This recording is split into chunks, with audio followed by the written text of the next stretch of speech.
For most of its history, Canada has had it pretty good, kind of shielded from all the world's chaos. Well, that quiet era, it's over. A geopolitical hurricane is here, and Canada is smack dab in the middle of it. So, what's the plan? Let's break down the government's official strategy for how the country plans to ride out this storm. I mean, think about it. We've gone from being this quiet, almost gated community, protected by oceans and our powerful American friend, to being right in the eye of the hurricane. All those old assumptions we had about safety and stability, they're pretty much out the window, replaced by a world that's a whole lot more dangerous and unpredictable.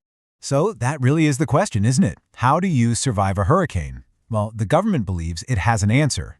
It's a new strategic blueprint for defense and security, and it's called Our North Strong and Free.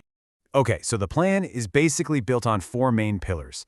First, we're going to look at what's being called the American Gamble, which is all about managing our most critical and, frankly, riskiest relationship. Then we'll see how Canada is trying to look beyond our own backyard to find some new friends. After that, we'll get into the huge plan for hardening the North, which means rearming the military. And finally, we'll turn inward to what they're calling the fight from within. All right, let's dive into Pillar 1, the American Gamble. Because let's be honest, no Canadian strategy can even get off the ground without first figuring out how to deal with the 800-pound gorilla living right next door.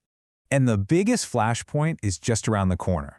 You see this timeline here? That 2026 review of the big trade deal SUSMA? It's not just a simple checkup. No, it's a high-stakes renegotiation where literally everything from dairy to digital taxes could blow up into a major fight. And the risk here is just enormous. For an economy like Canada so deeply tied to the U.S., having the basic rules of trade suddenly up in the air, well, it's like trying to build a house on ground that's constantly shaking. That kind of uncertainty, it's absolutely crippling for businesses and for our entire economy. So, what's Canada's game plan here? Well, it's a very delicate dance. On one hand, Ottawa is trying to de-escalate, cool things down by delaying a controversial digital tax, for example. But on the other hand, it's getting ready to link our trade relationship directly to national security, using things like our critical minerals and energy supplies as leverage for a new defense partnership. And really, this quote nails the message that Canada is trying to send to Washington. It's basically saying, look, if you want our help securing the House, you can't start a fight with us over the grocery bill. It's a high-stakes move, trying to turn our economic dependence into a point of leverage. Of course, you can't build a national strategy just by reacting to your neighbor, and that brings us to Pillar 2, which is all about looking beyond our own backyard. For years, we've heard politicians talk about diversification. Well, now it's not just a buzzword, it's become an urgent necessity. I mean, just look at this chart. Our economic reliance on the United States is, well, it's overwhelmingly high. And that makes diversification absolutely critical. If that main relationship is shaky, you've got to have other options. You need to rebalance the portfolio, so to speak. And here's the centerpiece of that effort. It's the Indo-Pacific strategy, and it was launched with an initial investment of nearly $2.3 billion. This is a massive push to make Canada a real player in what is the world's fastest-growing economic region. And this isn't just talk. It's not just about trade either. It's about building a coalition of like-minded democracies. We're seeing real action here. New trade hubs are opening up. Our relationship with the ASEAN nations has been upgraded, and Canada is now sending 3 warships to the region every single year. It's all about showing up and proving you're a reliable partner. But pivoting to Asia comes with its own set of challenges.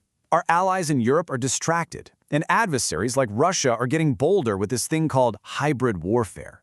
These gray zone attacks, I'm talking about things like disinformation campaigns and cyber attacks, they're like termites in a house. They're these unseen threats that just slowly eat away at the very foundations of our society.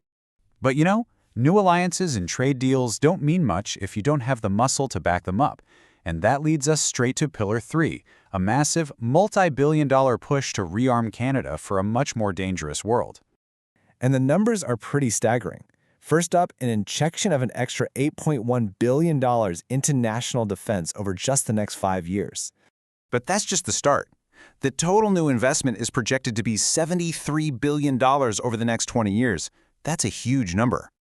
And what all of this is designed to do is push Canada's defense spending up to 1.76% of our economy by 2030. That gets us much, much closer to that critical NATO target of 2%. This is a direct response to a more threatening world and, frankly, a ton of pressure from our allies. A huge chunk of this money is going toward modernizing NORAD. The best way to think about it is like upgrading your home security system from an old grainy camera to a state-of-the-art setup.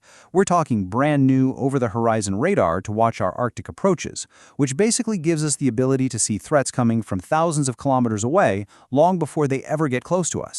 But this geopolitical storm, it isn't just happening out there. It's also happening right here at home.